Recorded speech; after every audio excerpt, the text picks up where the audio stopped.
Yeah, we'll get there. We can do it now. Actually, yesterday we went through my teams 4 through 6 in the Big 12. It was Texas. Put up the. We have prices still on those. It was Texas was the only time I actually made a play on. I thought was worthwhile. There's some 7.5s at minus 125, minus 130. I liked over or 8 if you can get plus money. I prefer though at 7.5 in the minus 125, 130 range. Then Okie State, West Virginia, nothing of value there. So along with the TCU plays and Oklahoma to win the national title at 8-1 or better, we added Texas over 7.5.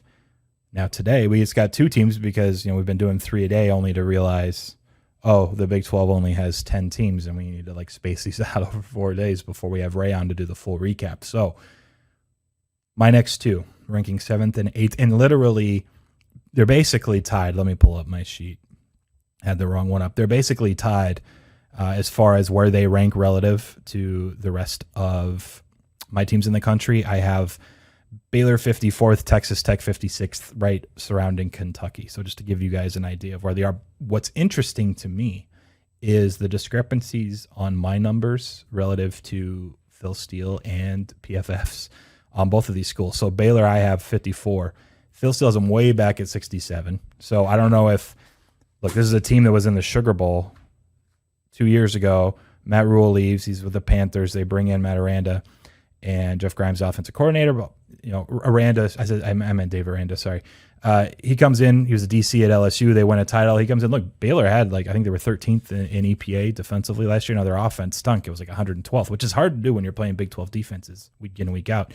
But it's just a weird season, weird COVID. But so I've chosen to, at least to some degree, more than normal D-weight last season relative to my overall projection. So my priors on Baylor, being maybe not Sugar Bowl level, but at least better than winning 2 games like they did a season ago. So I'm higher on Baylor than, I guess, Phil Steele and company, and I think there's still some upside with a defense that ranks that good, and they can definitely have an offense that is better than 112th in EPA like they were last year. They were 17th in success rate.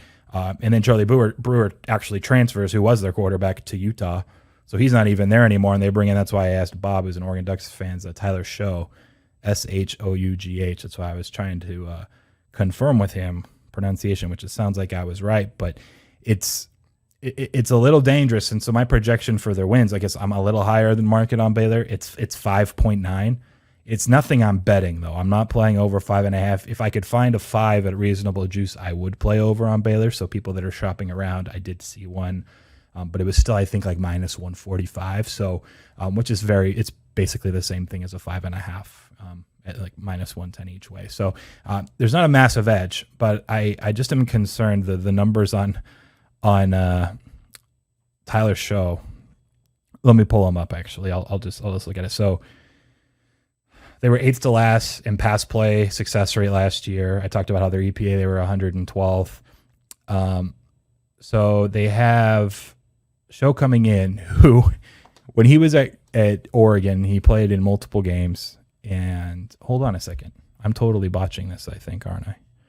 Show's going to Texas Tech. I'm totally talking Texas Tech, Tyler Shough, because I'm talking to Bob about Oregon. And it's going to be Gary Bohannon or Jacob Zeno who are going to be the quarterbacks for Baylor. So I apologize. We're talking Shough, which I still think I'm not actually pronouncing his name correctly, because I was watching previews and highlights during the break for Oregon, and they're not saying Shough, but everyone I asked said it's Shough. Anyway, Baylor's offense, as anemic as it was, Grimes, by the way, BYU connection, offensive coordinator. Grimes has this weird outside zone read offense he runs that worked at BYU for some reason, but also they weren't playing nearly as athletic of teams as you're going to see in the Big 12 week in and week out. I'm not sure there's upside to their offense. I think their defense will be really good.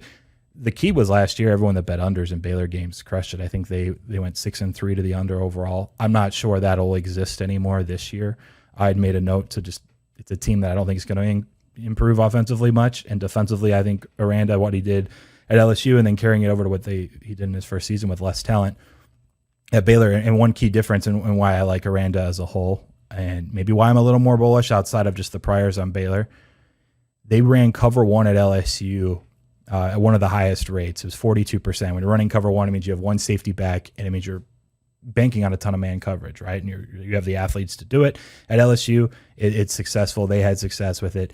As soon as he goes to Baylor, they only ran it 10% of the time. They're outside the top 100, and that's like his go-to. And so it's telling in that he recognized Baylor doesn't have the athletes or the defenses to hang and play cover one. They played cover two actually at the 10th highest frequency in the entire country, and then a good amount of cover three as well.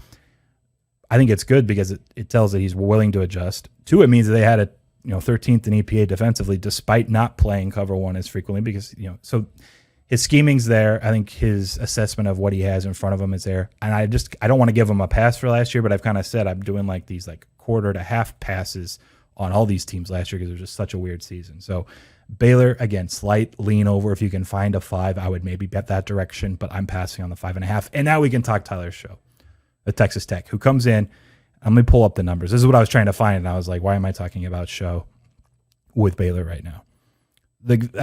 How bad he was at Oregon, I think, can't really be understated, and maybe people don't actually realize, even Bob. All right, here we go. You guys ready for this? So, in 2018, he was a 4-star recruit. He took over for Justin Herbert. Everyone's expecting, okay, well, this guy should be able to take over. It's an offense that has a good scheme. They've been really good in the past. All right, 4 of his 7 starts to start his career, he had a sub 47 passing grade. He ranked bottom 10. This is in 2020 in the Power 5 in turnover play rate, and he wasn't accurate. He ranked bottom 5 in all of the Power 5 in accurate pass rate. That's metrics that PFF uses in their play-by-play data. So you have a guy that, in what had been an offense that had been working for years, coming over to Texas Tech, and Matt Wells, I know that he was good at Utah State and was able to get an offense at Utah State to do things. It's a lot different playing in the Mountain West versus the Big 12. Ask Gary Patterson. It took him a few years to get to where he's at. So I don't trust Texas Tech enough, even though my ratings, now this is what I was going to get at discrepancies-wise. This blew me away. I have him 56. Phil still has him 45th, like way higher.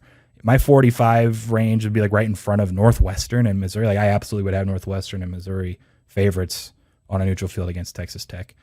I project 5 wins. I think the 5's fair. I'm shocked that Phil Steele's as high as they are on a player and a quarterback and a transfer that just had nothing in Oregon and literally ranked like bottom 5 to 10 in all of these passing metrics under center. And he's playing in a Pac-12, which, let's be honest, I'm a Pac-12 fan, but they don't play great defense in the Pac-12, and he's still ranked that low.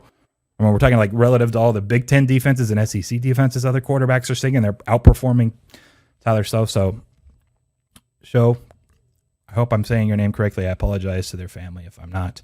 But I can't get behind the Texas Tech love that it seems some other people are.